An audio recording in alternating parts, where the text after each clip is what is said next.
Great to be here. I'm Harry, I'm the co-founder of Gensyn. We're the world's deep learning compute protocol. Just a quick show of hands, who here has done any deep learning before? From training a model to inference? Okay, 4 or 5 hands, good. Not just me and my co-founder, that's great. We're gonna talk about these things. So essentially, what deep learning is, just to kind of level the room here, so everyone kind of has an equal kind of starting point. Secondly, we're gonna talk about the compute challenges, which are currently in kind of Web 2 deep learning, but will certainly be in kind of the decentralized middleware stack when it comes to shifting all that deep learning work over into Web 3. And finally, how we solve these problems at Gensyn. And then I don't think we have time for the Q&A. So in terms of the overview, we'll go over the differences between all these buzzwords. Essentially, AI, ML, DL, they're used interchangeably, they're not the same thing. We'll talk briefly about how neural networks learn, and then we'll talk about the market. So the easiest way to break this down is to think of them as kind of different orbs. Artificial intelligence in its most simple sense is you telling a machine to do something. Everyone here who's kind of programming smart contracts, anyone who's ever programmed sort of like consumer devices, there's always some form of artificial intelligence in there in the loosest definition. If any of you do algo trading and you have some fixed buy rule, like buy Bitcoin under $30,000, by many definitions that counts as AI. Machine learning is kind of the operative buzzword of the last kind of decade. It's where, in the simplest sense, the machine makes some type of prediction from the data and then makes the decision. So for example, if any of you have ever done like a linear regression, if it's above the line, sell it. If it's below the line, buy it. That's the easiest kind of way to think about it. Deep learning takes us a step further and has the most kind of exciting and exotic use cases. One of the most kind of prescient is driverless vehicles, which require both computer vision and lots of signal processing. Critically though, deep learning expands on machine learning and has 2 key components. Number one, it uses vastly more data. So someone had to drive a car around Northern California for hundreds and hundreds and hundreds of hours, and then someone had to label all those cars in those hundreds of hours of video footage. Secondly, neural networks learn more like the human brain, and that kind of follows by saying there are certain areas of the model which learn certain things. It's called hierarchical feature representation. To put this into a practical example, one of the most classic sort of toy, I guess, neural network use cases is a handwriting data set. So if you have a handwritten letter or number which you turn into an array, how can you make a prediction based on that? Well, you turn it into an array, you push it through a neural network, which is just lots of different operations which can be slightly tweaked, and then it makes a prediction. On the left-hand side, you can see a 9 goes in, and you hope a 9 comes out. If a 9 doesn't come out, you go back through the network, and you slightly tweak all of these lines, all these weights, and all the biases, which are all the kind of circles. And in doing that, with lots and lots of iterations, you end up with a neural network which can actually classify handwriting. And that was something which was one of the most kind of early examples of neural networks in tech. If you've ever used like optical character recognition, that's what that is. For those of you who kind of like to think of this like more of a kind of conceptual mathematical problem, essentially, you're trying to minimize the error. So lots of data run through the model lots of times generally helps reduce how the parameters, all the weights and biases are related to the error. You want to minimize the error, the prediction error, so that it's making good predictions. Crucially, and what we'll talk about for the rest of this talk is, this process is extremely computationally expensive. For like a kind of one example, to train GPT-3, which was a kind of breakout neural network in 2020, one training run cost $15 million. So that's just the final version of it. Everything up until that point was millions of more dollars of research, and that's not including how much you have to pay the staff engineers at OpenAI and various other research labs to do it. So huge computational expense. However, the greater the expense, generally speaking, the bigger the model. And the bigger the model, the more bizarre the use cases. From brain processing with Neuralink, where you can take a monkey's brainwaves and use it to play Pong, to all of our video calls. Whenever you look at something online being live streamed, most of the time you're not looking at someone's face. The bare minimum, you're looking at a kind of a codex, like reconstruction of a face, which isn't the real thing. But more and more often, you're actually looking at an upscaled version of a face. So this is a neural network's kind of interpretation of what this woman's face would actually look like if the resolution was higher.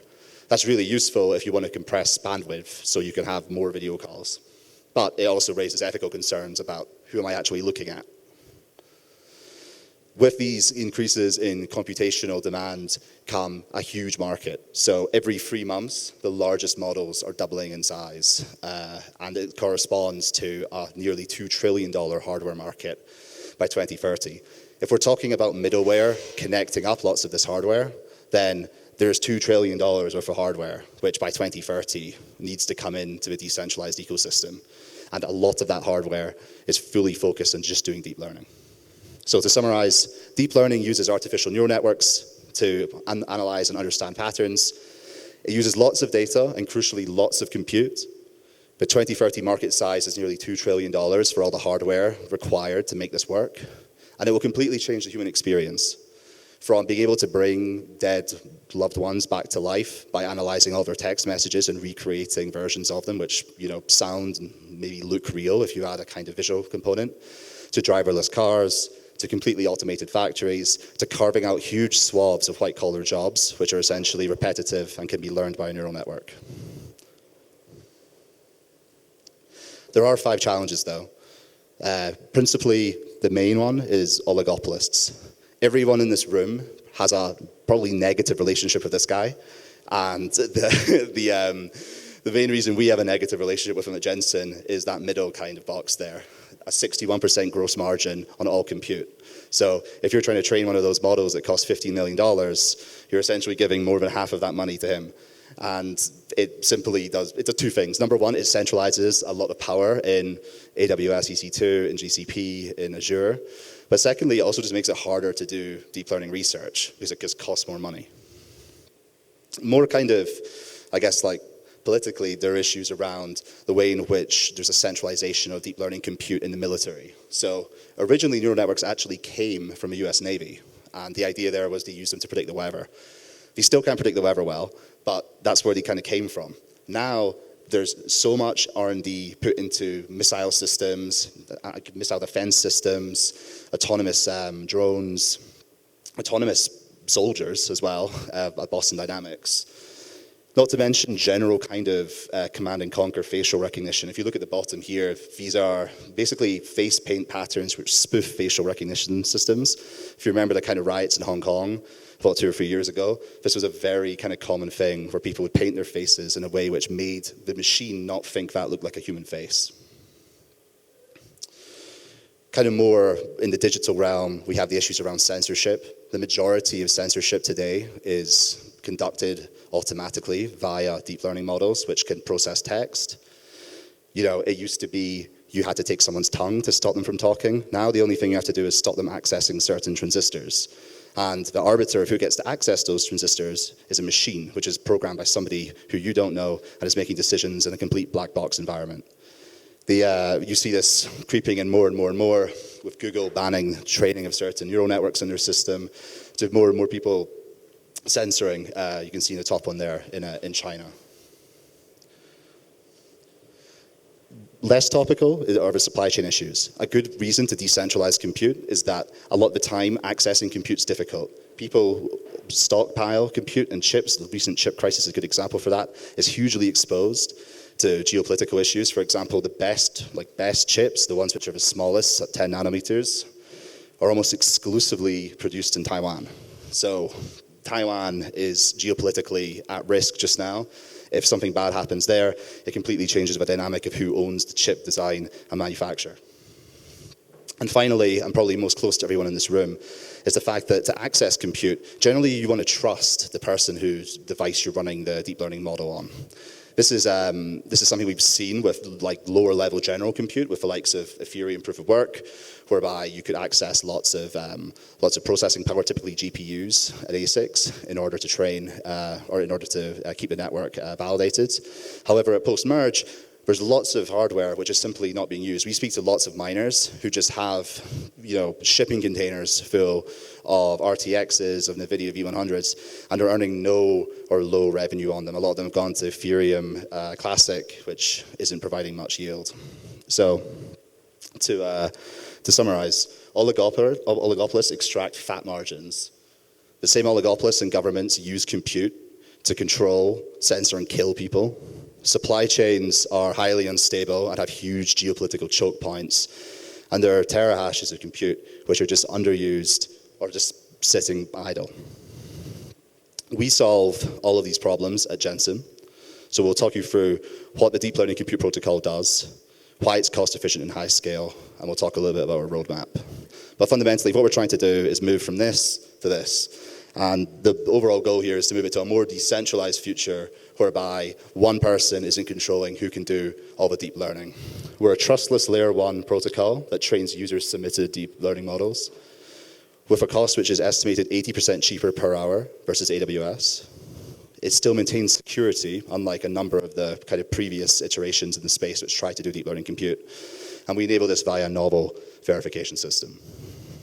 The key problem that we've solved at Gensyn is the problem of verifying state-dependent, highly expensive problems. So if you think about a neural network where you have to train, say, one part of the model before another part of the model, it kind of goes in a flow from left to right in the previous diagram. It's similar to thinking about a chessboard. If you wanted to build a chess engine, you couldn't just give the chess engine for its kind of learning process a tiny bit of the board and tell it to predict the rest or the best move. However, you could with more parallelizable tasks. So for example, SETI at home, or more recently folding at home, took the idea of embarrassingly parallel compute, e.g. we want to find alien life, we just have to analyze the night sky, but it doesn't matter what's happening over here, we can just look over here, look at a single patch, and we can send it out to someone's machine and then compute that. That doesn't work with neural networks. With neural networks, what happens on the left side affects what happens on the right side. Moreover, if you want to move a neural network around, so if you want to say, okay, well, I'll train some of it, but I'll send it somewhere else and kind of parallelize it in some more meta way, the overhead's extreme. Models are gigabytes, sometimes terabytes in size. Moving them around creates huge network overhead. So how do we solve the left-hand side how do we solve the kind of problem of the state dependency whilst also making it, aware of the fact that it's a huge model and it can be easily moved? There are basically 5 schools of thought which came before us. So left to right, reputation. This is a kind of on-chain voting system. Did you train my model correctly? It's completely gameable. It's, in terms of Byzantine fault tolerance, it doesn't work, although it is high scale. Secure enclaves, which are essentially partitions on processing units, which can take as an input some low-level computation and execute it in a trusted way, which is partitioned from the rest of the machine. They are a useful kind of way of thinking about this, and some compute providers in the kind of Web3 ecosystem do use this. However, they don't have the scale or speed required for the task at hand. Proof of learning is a concept where you take parts of the model and you basically do spot check verification. That works in terms of it being fast, but again, it's not secure enough. It's easily gameable. If verifiers collude on one part of the model, they can basically break the model. Replication, so essentially similar to Bitcoin or Ethereum proof of work, works in the sense that it allows you to reach a more secure outcome. However, typically if you use the state-of-the-art, say, TrueBit verification system, incurs a 7x overhead. So you're basically training the model 7 times, which doesn't work in terms of a cost perspective or a scale perspective. Zero knowledge, where we spend a lot of our thinking, we think is the future for this, but at present, it's not high scale enough, and it's too slow, and it's very, very expensive, as many of you will know. At Gensyn, we combine 3 of these things to make 3 out of 3 weak kind of components an emergent, stronger protocol. So as models train, they typically learn quickly in the beginning, and then they learn slower with time. So if you think about that handwriting example, where you're exposing it to kind of handwritten data, at the beginning, it starts from a dumb position. It doesn't know anything. It's got randomly initialized parameters. And it very quickly gets to a good point. And over time, the rate of change in terms of its learning slows down. It's important that on the left-hand side, when you've got a very high rate of change, you actually check the model. And we do this using quantized training, so essentially reproducible training, which is checked via novel zero-knowledge proof. However, that's very expensive. So for the rest of the training, we drop into a probabilistic audit using zero-knowledge proofs of bounded parameter distances. And we monitor all this using a zero-knowledge loss monitoring algorithm. The benefit of this is you get the security, speed, and scale without the high cost which some of the other single approaches take. The kind of bottom line for this in terms of the market and how it affects both deep learning engineers and people with compute who want to supply it is as follows. So if you're using Amazon EC2 right now, you're probably paying in the kind of region of $2 to add a NVIDIA V100 GPU onto your instance. The whole instance itself can cost as much as $3.50. You can get a slightly cheaper